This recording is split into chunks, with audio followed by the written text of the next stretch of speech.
Bien, merci beaucoup, Monsieur Chaline, pour cet aperçu très intéressant. Et je pense que maintenant, tout le monde va observer les vitraux dans les églises les plus petites, et notamment les blasons qui peuvent se trouver à la partie inférieure. C'est de toute façon un exercice, je dois dire, il y a un petit peu longtemps qu'on y avait pensé, certains d'entre nous, mais c'est très intéressant. Vous allez voir, on est encore plus éclairé sur ce point.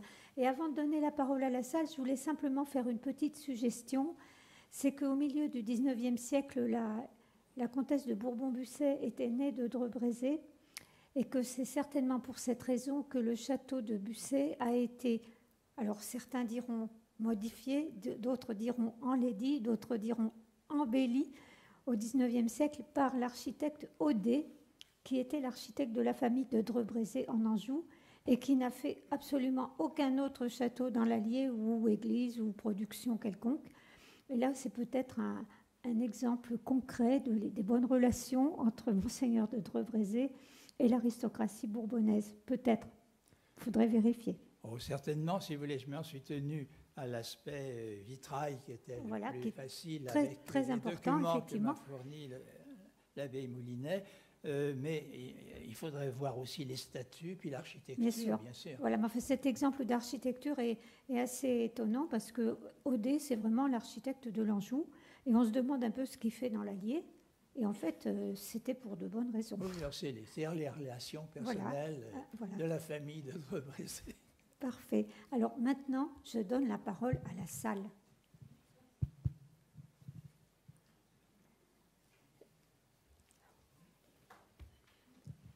Voilà, Monsieur Compagnon.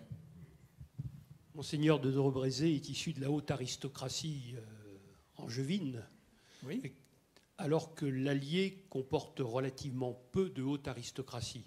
Y a-t-il un rapport, finalement, je dirais, pratiquement de ces petits hobereaux, de cette petite noblesse, par rapport à cette grande aristocratie qui arrive, le prestige par rapport à cette petite noblesse locale?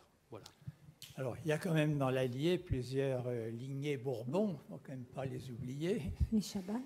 Les Chabannes, tous ces gens-là, c'est quand même pas n'importe quoi. Mais effectivement, sur les peut-être 200 familles nobiliaires dont on parlait ce matin, je ne sais plus le chiffre qui était donné, il y a surtout des familles plus modestes. C'est pourquoi j'ai utilisé le mot de hobereau. Le terme d'aristocratie est sans doute un peu abusif pour l'Allier de façon globale. Disons noblesse, simplement. Est-ce que ces nobles ont été impressionnés par l'arrivée d'un Dreux-Brézé ou est-ce que ça les a indisposés? Je ne saurais le dire.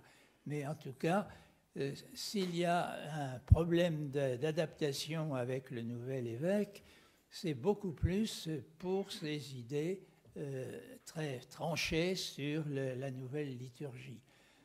Chacun sait combien changer la façon de dire la messe perturbe un certain nombre de gens. On en a été les témoins après Vatican II. Eh bien, on oublie que dans ces années 1850, ça a été pareil. Il y avait partout une façon des usages liturgiques locaux, parfois des costumes et des prières, etc., auxquels les gens étaient attachés et qu'ils rechignaient à abandonner. Il y a eu des résistances et je suspecte un certain nombre de ces nobles de s'être appuyés là-dessus pour ne pas être tout à fait d'accord dès le début avec leur nouvel évêque. Mais ça serait à préciser, c'est une simple hypothèse, je n'ai pas trouvé les documents là-dessus. D'autres questions ou suggestions? C'est vrai qu'en l'absence de réseaux sociaux, à l'époque, on n'est pas tellement informé sur le ressenti des paroissiens de l'époque. Il y a quelque chose que j'évoquerai aussi. Je n'y ai vu aucune allusion dans l'Allier, mais c'est peut-être un oubli.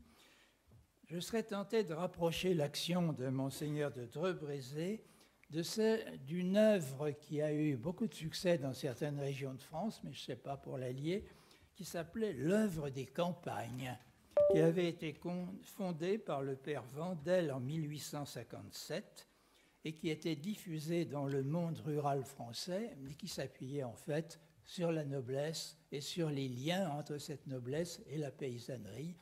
Les nobles pour faire de bonnes œuvres, et puis en même temps, le but de cette œuvre, c'était en même temps de maintenir cette noblesse dans une piété active, un peu éloignée des mondanités qu'on lui reprochait, comme le faisait tout à l'heure Monseigneur de Drebrézé.